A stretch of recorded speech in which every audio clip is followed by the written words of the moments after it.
कस्तूरी तिलकम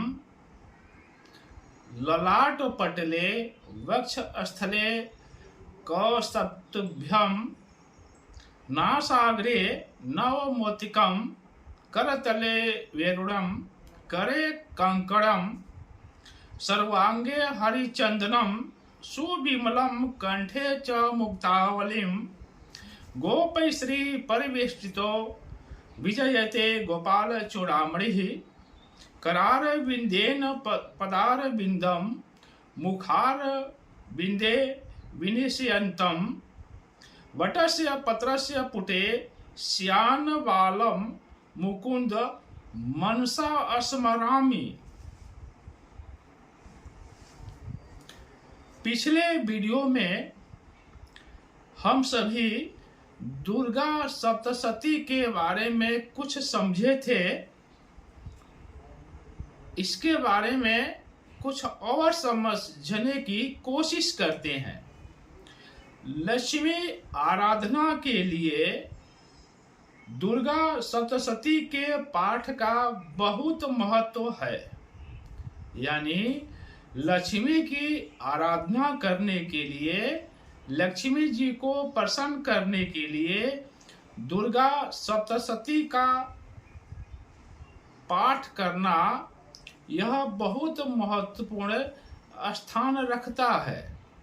वैसे तो दुर्गा सप्तशती का पाठ जो किया जाता है उससे बहुत सी अभिलाषाएं पूर्ण होती है, लेकिन दुर्गा सप्तशती के पाठ के द्वारा लक्ष्मी जी की आराधना भी किया जाता है।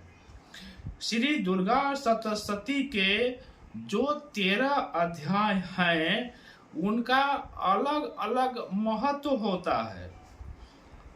दुर्गा सप्तशती के जो 13 अध्याय हैं उनका अलग अलग स्थान होता है और अलग अलग इनका महत्व होता है। प्रथम चरित्र की अधिष्ठात्री देवी श्री महाकाली होती हैं। मध्यम चरित्र की अधिष्ठात्री देवी श्री महालक्ष्मी हैं और उत्तर चरित्र की अधिष्ठात्री देवी श्री महासरस्वती जी हैं। दुर्गा सप्तशती के तीनों चरित्र का पाठ करने से, यानी संपूर्ण दुर्गा सप्तशती का पाठ करने से जीवन में सभी प्रकार की पूर्णता प्राप्त होती है। शक्ति, समृद्धि और ज्ञान यदि यह तीनों व्यक्ति को प्राप्त हो जाए तो अन्य सभी अभिलाषाएं अपने आप मनुष्य को, व्यक्ति को पूरी हो जाती हैं।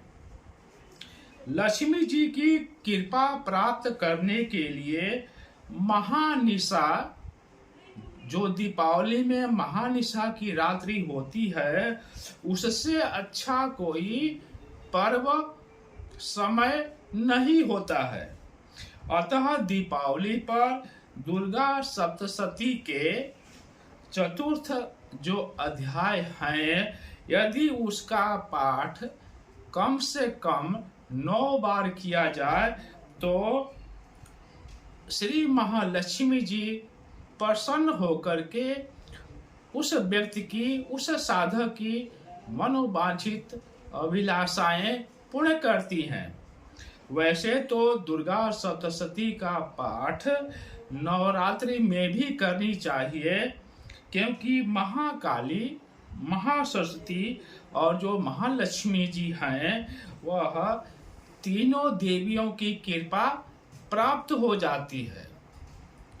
जैसा कि हम सभी दर्शकों से निवेदन करते हैं कि जो भी दर्शक अभी तक हस्तरेखा और भागवत दर्पण को सब्सक्राइब नहीं किए हैं तो कृपया सब्सक्राइब करें, लाइक करें और शेयर अवश्य करें। आप सभी को बहुत बहुत धन्यवाद।